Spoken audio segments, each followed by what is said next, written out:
So Henry, Yes. we were talking about your love for Millennia stuff, and John, you said is a personal friend of yours, right? Yes. So you've been using Millennia stuff for 30 years, roughly? Yeah, since 1990-ish. Okay. Yeah. How was it when you first got the new preamplifier that they did in the Leos? Because that's an incredibly clean, very great preamplifier. But this is a high bar. Right. Right. And for me, I have some very clean preamplifiers. I've never went Millennia, but I do have Grace and I do have Sontec stuff over there that I use. And I think that the Leo pre's are fantastic. So I do too. I mean that has it spoiled me. I have not used my Millennias. I use this because the bass player, that's the DI I use if he's playing an electric. yeah. But I have not really used this 8-channel Millennia since I got the ULN8s. And how many channels of UNL8? Because I see 4 here, I see another over there, and then I definitely know that there's at least one more in your. There's one more in a ULN2. Yes. I think that makes 52. Maybe that makes 50. Okay. Yeah. All wired with MH Link throughout the building, and you can record everybody to session or to your DAW, all 52 channels. That's right. That is amazing. That's really, it happened not because I'm a pig, but I had put a studio together with just 2 ULN8s and a Mac Pro. And then I wanted to have a studio because it was way across town. So then I wanted to have a little studio that I could mix what I was doing over there. So I had another couple of ULN8s and another Mac Pro. Well, that studio that was out of, that was miles away, closed. The guy was subleasing it from, got in an argument with the landlord, and that was that. So then I had 2 Mac Pros and actually five ULN8s because there was 4, but because I had the ULN2. I've been on the ground floor with Metric Halo since before they built their first boxes. I started following them when they came out with Spectrafoo and their channel strip. And then so they're, hey, we're going to put this thing out here. Would you like to test this for us? And so that's kind of how that happened. And I did a lot of remote recording with my band and others. I had a couple of bands, and so I would take, let me see, in the very beginning, I'd take one ULN8, a ULN2, maybe it was before ULN8s. It was a 2882. Yes. And that's when I was using this because I didn't like the pre's in the 2882. They sounded hissy, particularly at low, low volume, low input. And it was just really, really super cool. Most of the stuff I do is live tracking, Yes. Jazz, it's always great to have the live performance, the drummer with the acoustic bass and the piano, everything's playing at one time, and you fix what you have to fix, but that's that magic that kind of happens. So I kind of went, man, I think the pre's in that thing are just about as good. They sound really, really good. And I'm always one for simplifying my layout. As a guitar player, I'm using most guitar players would kill me, but I'm using the modeling, the fractal Axe FX 3. I think it sounds great. It's easy. I go to gigs. I used to have a boogie quad with a power amp and another rack of effects, 2 SPX 90s and all this other kind of, and yeah, kind of like, yeah. Some SD. There, that's exactly right, yeah. yeah, the delays. And I was just going, this is way too much. Simplify. But it turns out when I do my gigs, I end up staying just as long because I just talk too much. People come and talk to me, and I'm still the last person out of there. So. Hey, you know, at least you spend that time connecting with people instead of, you know, tracing down quarter-inch cable. Oh, I do that too.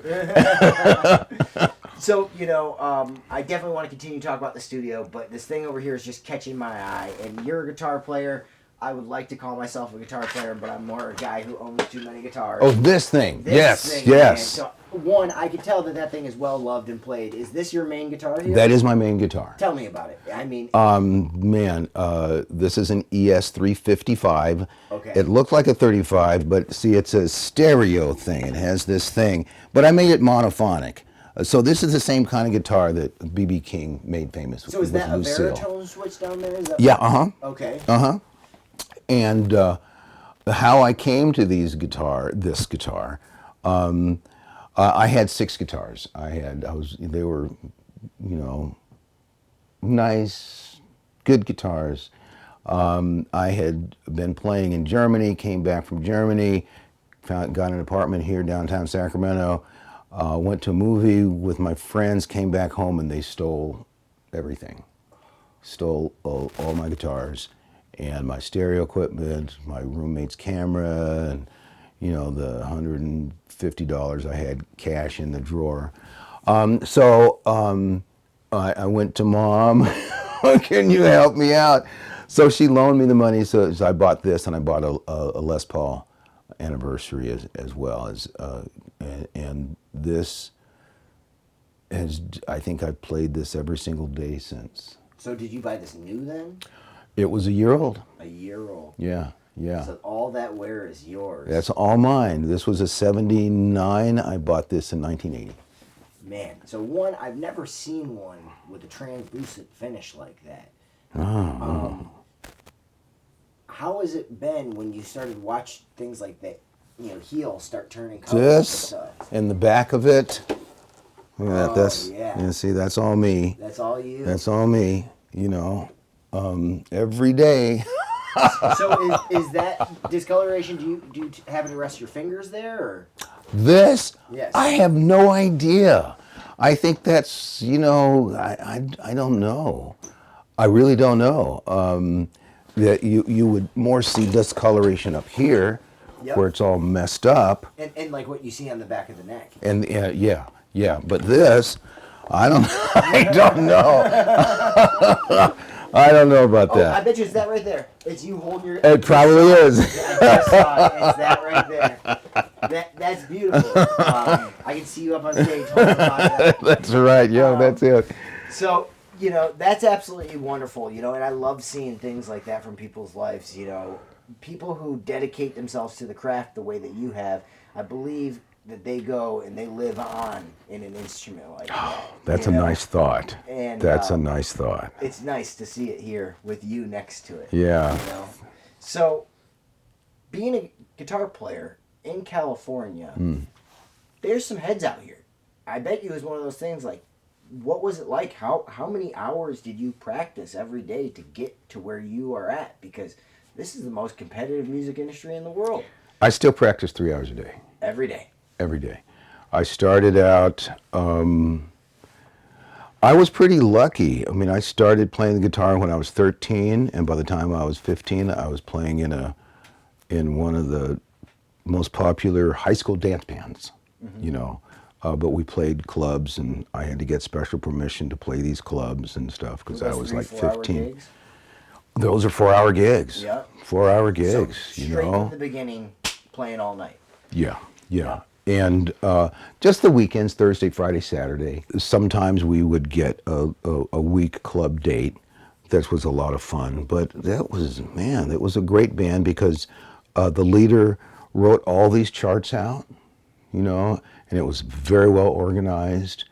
And we played dance music of the time, which was, you know, and I was, you know, I was pretty headstrong. So you know, I really should have listened more to what people were telling me. Like, you know, I didn't want to play it like the record.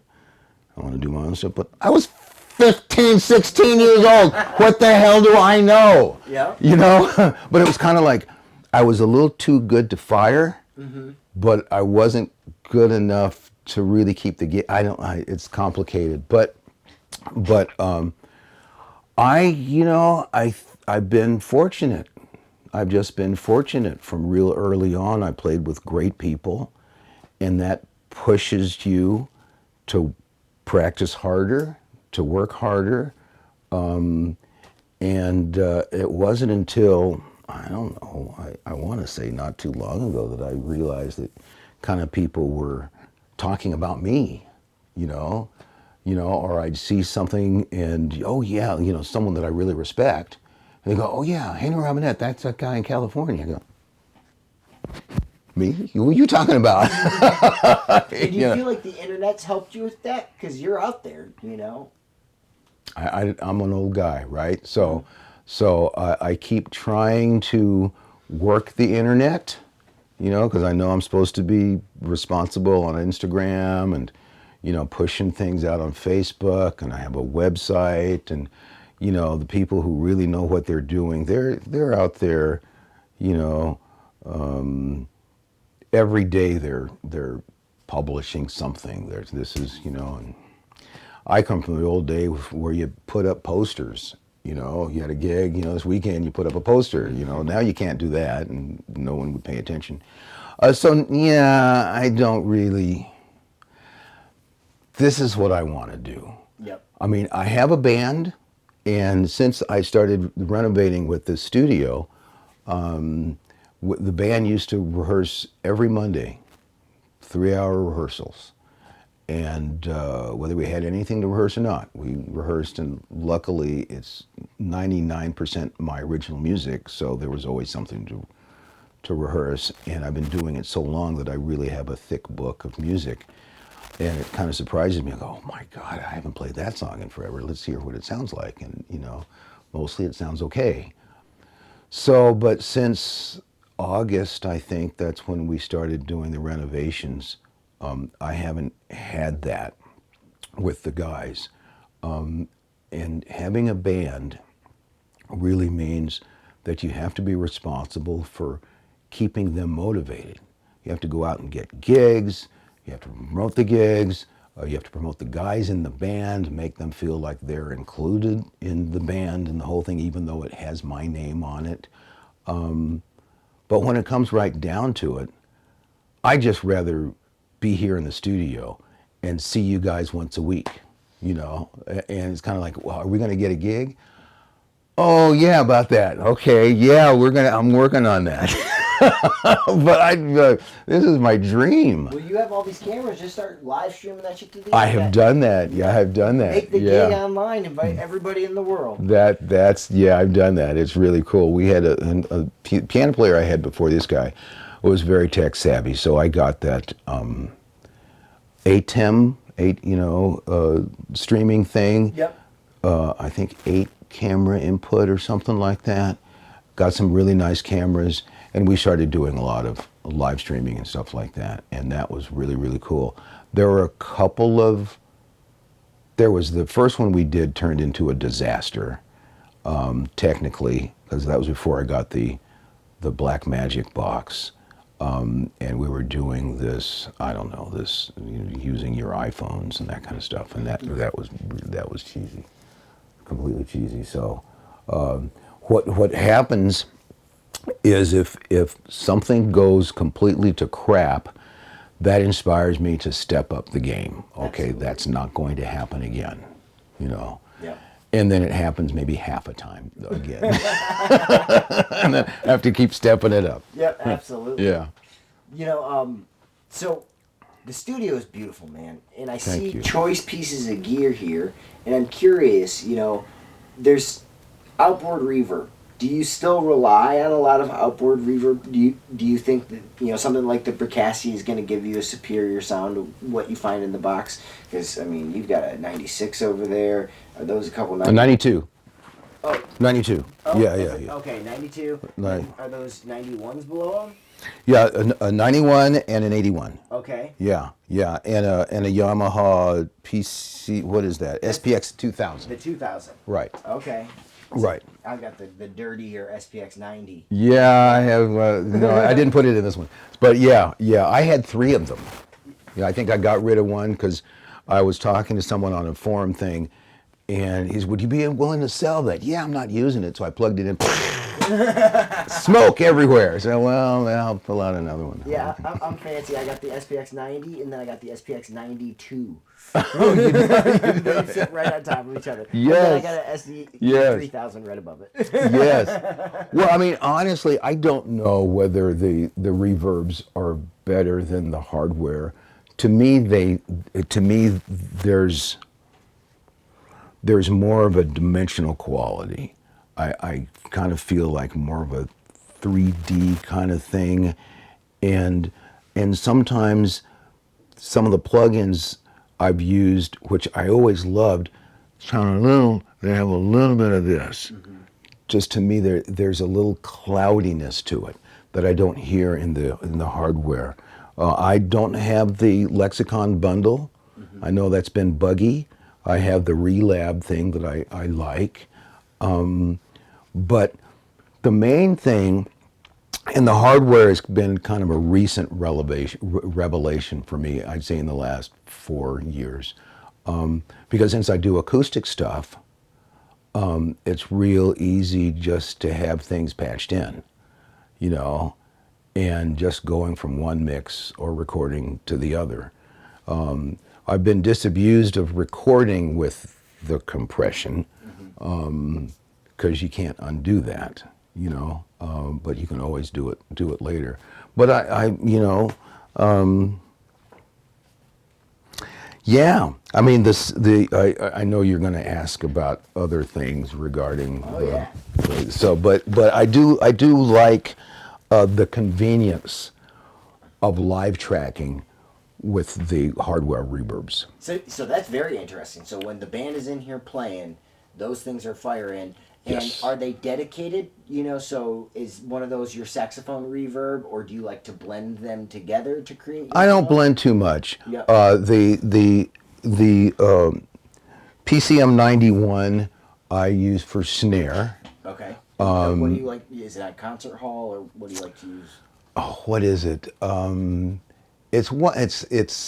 can't remember the preset. I really can't. I've changed it a little bit. Snare.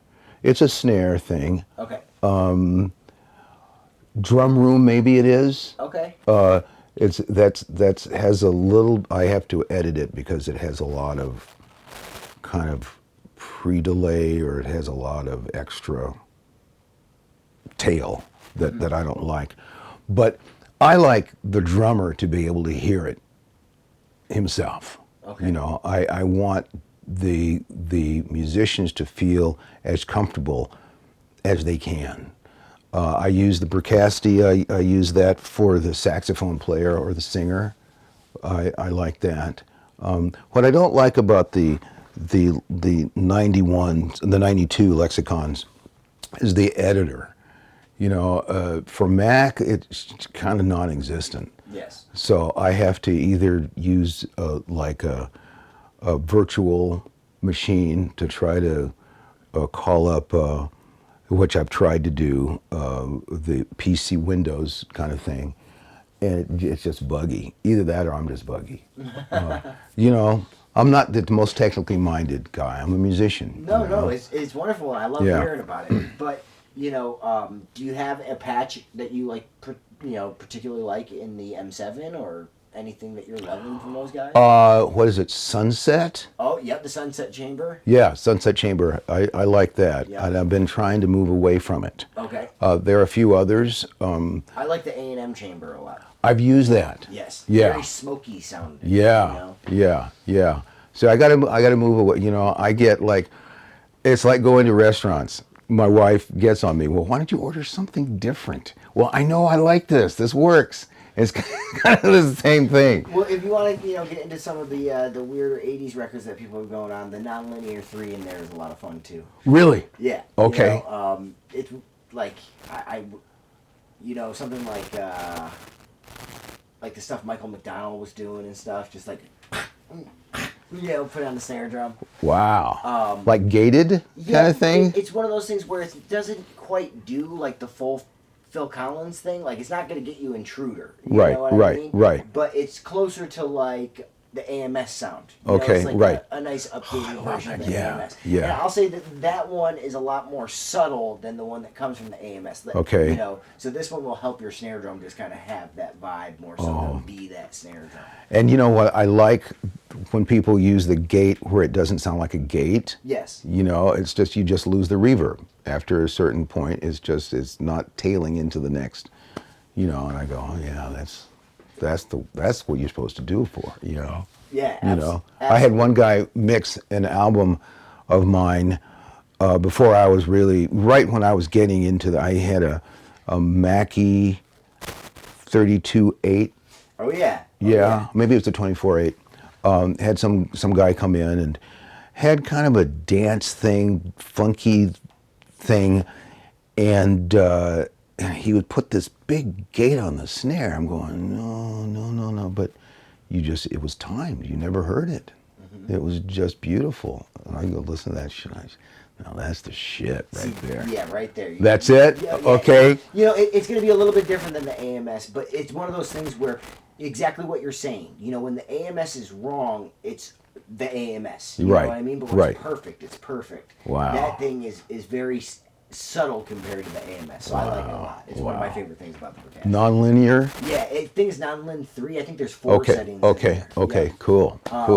Yeah, all of them. Taking notes. But either way, it's just a wonderful box, and it's wonderful to see. When I come into a room like this, I can see what someone cares about. And clearly, you care about your monitoring, you care about your conversion, you care about your preamplifiers. You care about your microphones. Yes, I do. You care about your reverbs. Don't get me wrong. There's great compressors and, there's wonderful instruments, but this isn't a place where, there's 10,000 different amplifiers or 200 pedals or something like that. I have no multi-$1,000 digital reverbs anymore because there's no one who can take care of them in Nebraska, shit, yeah. So for me, it's, I love seeing that stuff because I don't have it in my life anymore. But, I make up with it because I've got like 50 crappy reverb pedals. You actually use pedals? Oh, yeah, all the time. Wow. All the time. Okay. So, yeah, I have like old Furman spring reverbs, Okay, yeah, man. Yeah, and then the SPXs. So, yeah. Well, I love that stuff. Those are pretty much disposable at this point. Yeah. So talk to us about microphones, man. Definitely a beautiful microphone collection just from walking around already. But there's a big new addition here, Oh, yeah. Well, it's funny because I had always wanted to get a Neumann. Mm-hmm.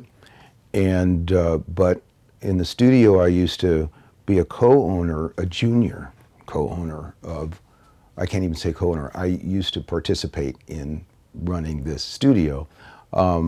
They had a bunch of Neumanns, and I tried out. They had an old U67 and the Sound Deluxe version of that. Was the U99, was that it? Something like that, yeah. Yeah. I didn't like them at all. I did not like them. The same thing, I did not like the Distressor. Okay. I'm so surprised that I got one. But I found a use for it, snare and guitars, that mid-range kind of thing. But both of those microphones, they have a honk, a mid-range honk that I just didn't like. It was just so annoying to me. And the Distressor it was like, it had a smell to it. Plastic. Yeah. It was, I just couldn't get rid of it. I could hear it, I could hear it right away. So I was going, nah, I don't know, the 67, I'm sorry. I'm a hater. I just don't like it. And so, I thought about the 87, and people say, well, it kind of has there's a honk there as well, So I thought, well, fuck that. I'm not even going to go there. But in having a studio, you have to have a Neumann. I mean, people who don't know, if you don't have a Neumann, they're just going to go, whatever. So I was going to buy one and got on a forum with some people that know a lot more about this stuff than I do. And knowing my ambivalence about the honk talked me into getting the Bach 251, which I loved that. Because at the other studio that I was talking about, I used the Telefunken Elux 251. That was the best microphone I ever used for what I was doing. I just thought it was brilliant. It had that sheen, this sheen at the very top. I went, that's where that comes from, you know? And then I started thinking, well, I do need a Neumann. It just seems like I should have a Neumann. I don't know why. So I researched some more and came away with a Gefell 92. Beautiful microphone. Yeah, I love that, you know. But once again, we got in a situation where my wife did really well, you know, and we're about to open this whole thing up, and I think it's time for me to look for get that microphone, and this is been out for a year or something like that. Yep. This is the M49V, and everything I've heard about it just sounds great. The samples I've heard, that doesn't have that thing that drives me crazy. So I haven't even plugged it in yet. I mean, I plugged it in, but I haven't used it. So who knows? I might send it packing, but I don't think so. I'll say it's my first time seeing the microphone in person, and it's absolutely everything that I would hope for it to be as far as just looks. I'm assuming that it sounds as great as it is supposed to as well. But, Yeah. You know, it has gotten me very excited, and especially because I just, separated myself from my vintage Neumann today. Did you, today? Yeah, that's what I traded for the crystals. Oh my My God. vintage U87. Oh my, it's a vintage one. Mm-hmm. Oh. Yeah. Is there there's a other little sad joy in it? Yeah, but I have like 200 microphones, and if I'm being Okay. honest, I've retired that microphone. Where it lived for me is the right side of my piano. So I'm a weird asshole. I don't give a shit about stereo mics. I want to make great records. Yeah. And one of my favorite dudes as far as making great records. Do you ever get into the ECM recordings? Yeah. Oh yeah. Are you kidding me? Yeah. One thing that they would do over there is, they'd use a large diaphragm on the right hand side and a small diaphragam on the the left. Of the piano? Of the piano. So that's what I do. I got a U87 on one side, which is now replaced with my E414 EB, or C414 EB, and then on the right hand side of the piano, I use a KM254. And one thing that I like about their, I can't remember the dude's name. Was it Johan or something like that? The engineer? Yeah. With Eric Koenigsberg or something. Yeah, the dude who did all the stuff. Yeah.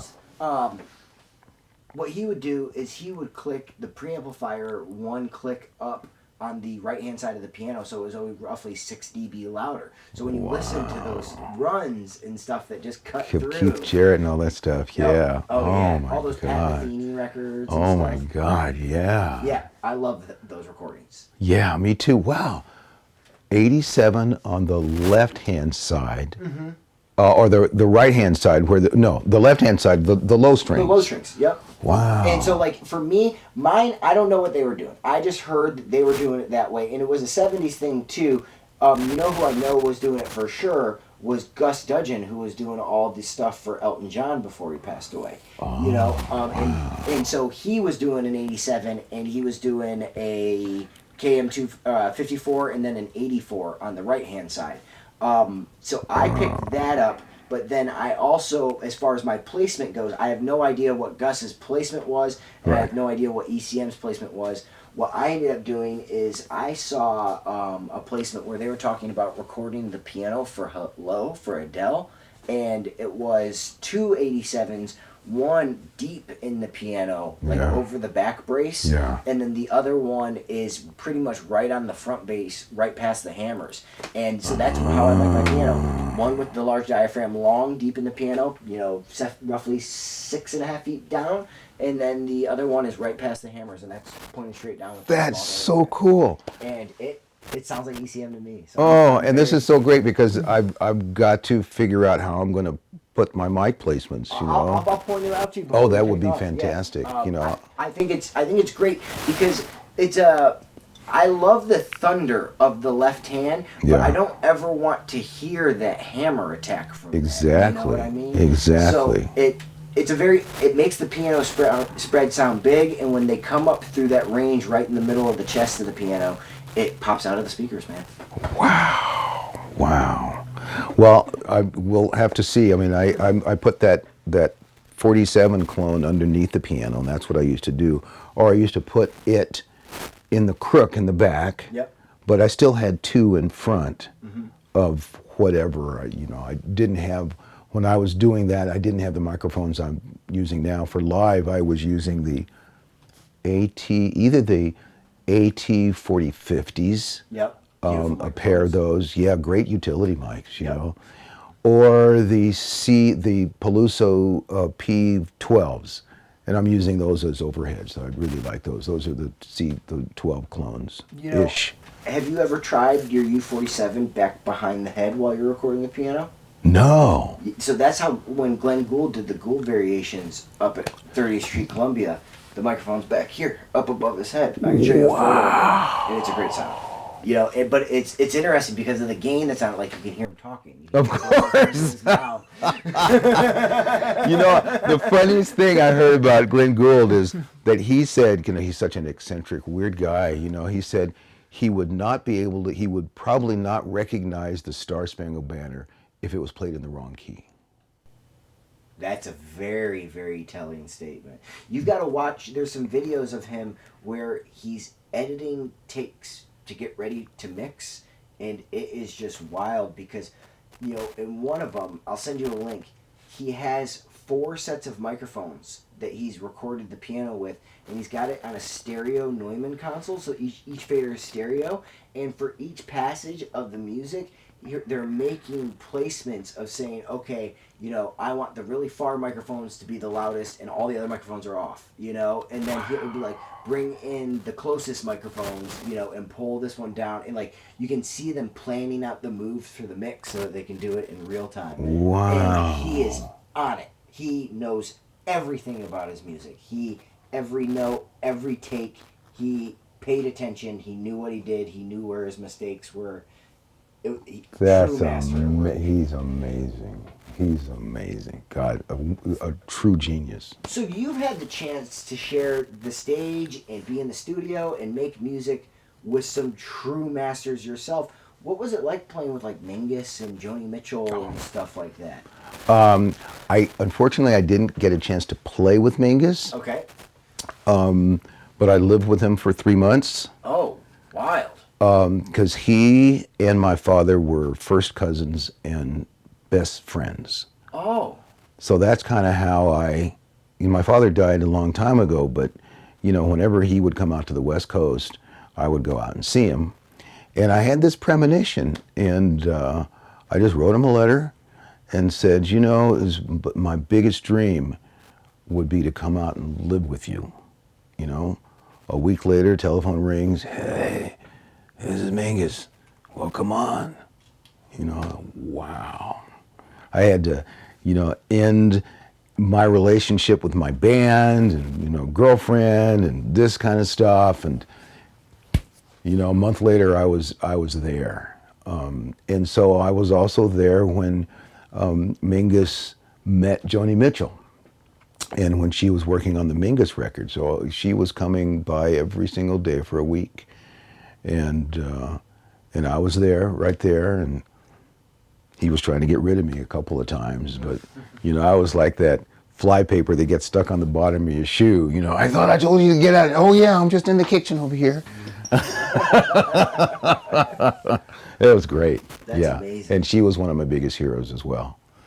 You know, she showed me, she played my guitar and wrote down all her piano, her guitar tunings and this kind of stuff, and I kept them in my guitar case for years. It's been since lost, but oh man, yeah, that's an amazing life you have lived. I could not imagine to be a fly on the wall while they were working on that record. I've kind of had a charmed life in some respects. You know, I've met some great people, played with some great people. In a certain sense, being there the year before he died, 1978, 77. It's in a certain sense, it's almost all downhill from there, and I kind of knew that. It would be like a writer living with Mark Twain or Dostoevsky or, your biggest hero. And I realized when he's my biggest hero, and I'm living with him, having dinner with Dexter Gordon, who comes up, Sonny Rollins, who comes to visit, Ornette Coleman, who comes to visit, Dizzy Gillespie, who comes to visit. And I'm just yakking with these people because I'm family, right? They don't know me, but I'm family. So I get to just see how the greats live. And that family relationship let you slip into a world I could never dream of being a part of. I have to ask, and this is something I'm always so curious about, because I've got the chance to spend some time with some truly talented musicians, and when you're around a great like that, how much is music actually a part of his day-to-day life? And don't get me wrong, I know some people practice every day and some people play with their band every day, but I've met wonderful players who, when they play, it's when they're on the stage or when they're in front of that microphone. Right. And I've always been curious, was he there playing every day? Mingus? Yeah. No, he had a disease at that point. Mm-hmm. He had this Lou Gehrig disease, amyotrophic lateral sclerosis, so he couldn't use his limbs. Oh. But he had a bank of basses, about 6 basses on the wall, and a bass rack, and a Steinway piano there. But I even think when he was actually playing, he wasn't playing anymore. Mm-hmm. Dexter Gordon, was it Dexter Gordon? Dexter Gordon said, yeah, he practices 30 minutes a day. 30 minutes a day, that's all I need, just to warm up and keep it, Talk to Jackie McLean, he still practiced, I met Chick Corea a few times, and he was a practicing maniac all of his life, Yeah. It just depends. I have a theory about that. I used to play with this great jazz musician who most people don't know of, but if you listen to Fresh Air, she's in the bumper music a lot. Jessica Williams. She was a true virtuoso, brilliant musician. Same thing, she never played. But my theory about that is if you start playing music by the time you're 6, your body, your fingers grow into the instrument, and vice versa. So I've known some people who just, great guitar player, chops for days, didn't pick up the guitar for years. Picked up the guitar, I can't do that. And I think that's because they started playing when their hand was still growing and their language skills were still developing, because music is a language. It all kind of the same thing. When you're 13, when you're old like me and you start playing the instrument, my hand's already grown. Mm-hmm. It's not, my language skill, I've passed the point of actually learning those language basics, and so I kind of miss that runway, that ramp. That's my theory anyway. Yeah. I like that. I think that's a very interesting thing that, people in their formative years form with their instrument, and even if they walk away from it, I always found that very interesting when it came to a dude like Tom Morello. Tom Morello said that he played guitar a lot, and then he thought he sucked, so he put his guitar down, and then he came back to his guitar, and Rage Against the Machine came out. Right. Yeah. It's sometimes you need fresh insight. If I'm in a panicking situation where I'm traveling or something, I don't have my guitar for a couple of months, and I kind of go, shit, man, it takes me a couple of days, and it's back in a fresh way, So, yeah. That's very, very cool, man. Yeah. Thank you so much for taking the time with us. Oh, thank you. Yeah. Thank you. I'm such an honor. I love your videos and your make-believe, your Sontec, it's great. your plugins. It's fantastic. Thank you for helping us on the beta testing of all of those too, by the way. Oh my God, it's amazing, amazing. I'm surprised you didn't ask me the 5 questions. Well, that's one of those things. You're a musician, so I've been trying to stay away from the 5 questions with the musicians. Okay, that's totally fine. Let's go. All right, there you go. Favorite EQ in the box? The metric halo. Channel strip. Channel strip, absolutely, and now yours is right up there. It's kind of surpassing because I don't use the channel strip as much as just the EQ section. Yes. Right. So that's exactly how we ended up with MBEQ. Is I was like, I love channel strip, but if I'm going to use these things, I'm going to open up channel strip. 90% of the time, I'm opening up this EQ and dragging these dots around. Exactly, I love it. Yeah. Yes, and if you turn off Sauce, Sauce is a model of an old vintage console that we have in the studio, but if you turn that off, they're very, very similar. They're brothers. Awesome. Yes. So, number 2, favorite compressor in the box. Favorite compressor in the box. Well, I do use the channel strip. I've been back to using Renvox. I don't know why you got me on this one, because I've been using my hardware. Well, I do like the UAD Fairchild. Yes. That's kind of one of my go-tos. Understood. Yeah. You want to know one of my favorite things about that? So when you pull it up, it's calibrated to the manual, but if you go down at the bottom, there's like a DC threshold or something. Yeah. There's a little thing that says OWS for Ocean Way Studios for how they would calibrate theirs. Oh, I didn't know that. Dude, Ocean Way knew how to make a Fairchild sound good. Everybody click on that. It makes that plugin sound instantly better to my ears. Wow. Thanks. It's awesome. Thanks for the tip. Yeah, of course. Thanks for the tip. And then I also use the LA2A UAD. The silver one or which one? The silver one, yes. That's my favorite one too. Yes, yeah. And that's what, in the old studio, they had the Teletronics LA2A. Yep. Did I say that right? Yeah, LA2A. Okay. Yep. And that's why I got this one. It's been so long, I don't know whether it sounds the same. I like the way this sounds, but Yeah, it's probably a little bit different. I will say the guys over at Audioscape, they make really nice stuff. Yeah. As far as like the price range that they're at versus what they're turning out. Exactly. Killer. Yeah. So number 3 is, what is your favorite limiter in the box? Oh well, I always use the metric halo. The Mio limiter? Yeah. But most people, they don't have that. Yes. Mio limiter is not a plugin. Too bad. So, well, the closest, I'm just going to put it out there. The closest thing that you guys can get in the world is Kevin's limiter right now. Oh, yes. Yeah, because Kevin's limiter is just a preset from the my God. with no controls. I must have not the license or something. I pulled that up and I went, oh, what the hell? So you should have everything. So we're going to make sure that that's taken care of. Okay, good. Yeah, because then you can use it inside your DAW. Yeah. Okay. Then the next thing is, what is your favorite delay in the box? Delay is delay. I know a lot of people, the Echo Boy, which I have, and, I tend to use the delay that comes with the DAW. But I use Valhalla delay, and then Echo Boy sometimes. But to me, it's a delay. Did you use Dirty Delay at all? No. Really? No. You should try it out. I like it a lot. Yeah. Okay. It's in the production bundle. Okay. Yeah, it's very, very cool. Oh, I have used it, but yeah. Yeah, not enough to really. I like being able to see the filters. Yeah. Smart. Smart. That's what I'm here to learn. Yep. So, but that's just a personal preference.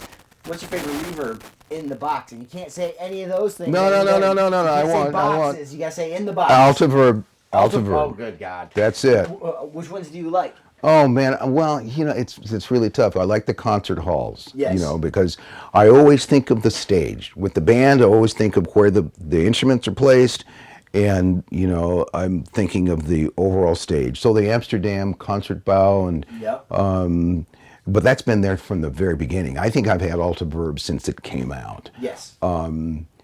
Berlin, whatever, and then some of the other ones, they have some post things that are really, really good. I should have paid more attention to this, but that's my go-to. I also like Seventh Heaven. I also like, because I like the M7 there, Yeah. and that seems a very, very good recreation of that stuff. It's very comparable Yeah. to yours. Right, right. Interesting.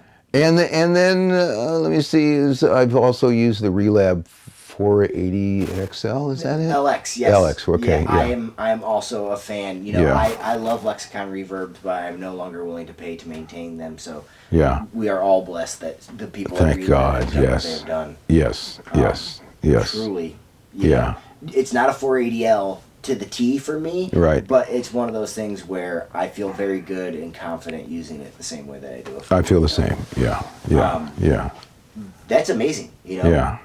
This is it's been very interesting to learn about your workflow and see all your amazing gear and your new beautiful studio, man. Thank you. Well, just to put a little button on it, since I am a musician, Yes. And I'm not technically minded. I'm not the guy who really wants to get in there and hunt all the math down and figure out the technical stuff. I want shit to work and sound good with the least amount of resistance. So that kind of has meant for me that I'm starting out buying the Millennia. I'm getting the best possible stuff I can that I don't have to tweak forever to get the results. If I knew how to tweak forever, I'd get much better results. This I know.